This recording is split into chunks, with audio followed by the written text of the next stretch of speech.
What is up, folks? How's it going? This is Watch. Hope you guys are all doing well. Now, something that you guys may or may not know about me is that I'm a huge car and racing enthusiast, and one of my biggest dreams of all time was to have a proper racing simulator and finally do a setup that encompasses the process of creating an ultimate racing simulator, not on an unlimited budget, but on a decent budget.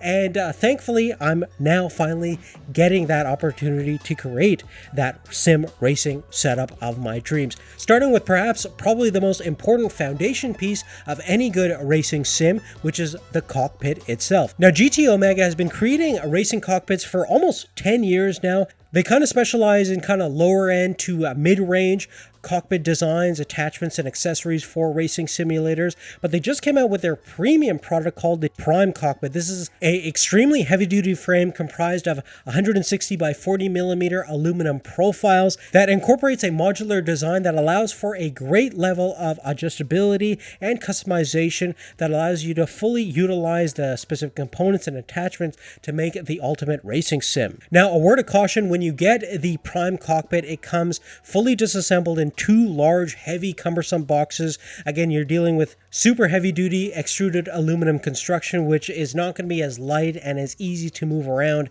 as many of the tube-based, more budget-friendly cockpits out there. And it took me almost 7 hours to actually fully assemble the cockpit, but in the process of creating it, you see how adjustable everything is. Basically, these little inbound rails in the extruded aluminum allows you to basically adjust the mounting point of every piece of hardware by the millimeter. And starting from the wheel deck, which is made out of heavy duty carbon steel, you can adjust the exact height as well as the angle of your steering wheel specific to your preferences. The wheel deck is also robust enough where you can connect it to really any kind of consumer grade steering wheel that uses a built-in mount like the Logitech 923 that we're using over here, but it also has pre-drilled holes for popular direct drive wheels like from Fanatec and other manufacturers. Furthermore, you find the same level of customization and adjustability on the shifter mount, which can be mounted on the left or right hand side. And thanks to the fact that you're using this extruded aluminum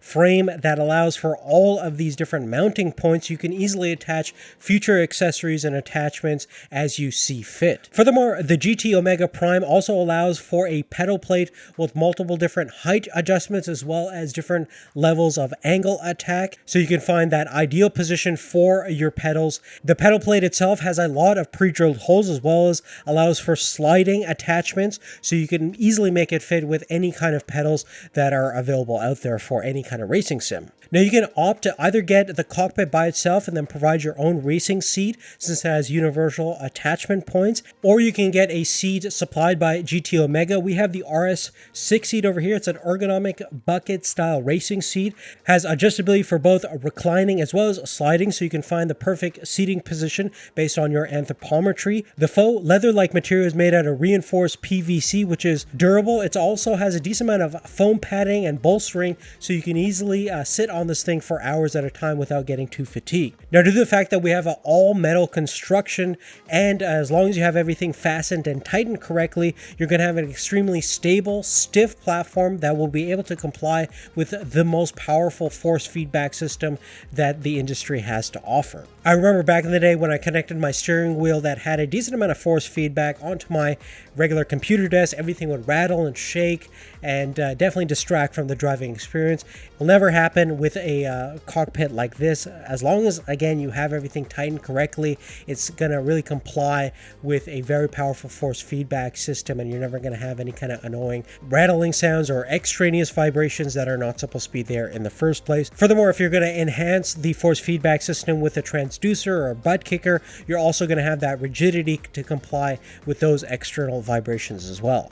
Now, so far I've set up the cockpit with the Logitech 923 pedals and steering wheel. I don't have a shifter at this point because most of the games that I'm playing, I'm either shifting through the paddles or not even shifting at all, since that's kind of the modern way that racing is going towards anyways. Now, the G923 has True Force, which is the big upgrade coming from the G29. It's basically a force feedback system that's connected directly to the in-game simulation engine and physics to generate force feedback with a higher level of dynamics, fidelity, and real-time response that wasn't previously seen on the G29. There's also a closed-loop motor control, which allows for the right amount of torque being applied to the wheel based on the in-game physics, again adding a little bit more sense of realism. Furthermore, the pedals on the G923 are very similar to the previous generation G29, and just the overall general experience and everything like that is extremely similar as well. If you guys are interested in a direct comparison between the previous generation Logitech wheel, definitely let me know, and I would love to make that video. But in the meantime, this is basically the setup for the cockpit. In terms of displays, I'm testing out the 4K projector, and it looks really awesome. It's an awesome experience to have that massive 120-inch screen, which is probably the best experience you're going to get out of either the PlayStation 5 or the Xbox Series X, which does work with the Logitech 923. I've also configured a triple monitor PC configuration using NVIDIA Surround, and a lot of popular racing sims go down this route because it gives you a more panoramic, surrounding, kind of immersive feel, which is typically what you're going to get when sitting inside a car. And definitely like this approach. It's a little bit less practical because it's going to take a lot of space, and you're going to need to find special mounts for the triple monitors, and to have a dedicated PC for the racing sim might be a little bit of a challenge, but we're going to do some work and make things happen.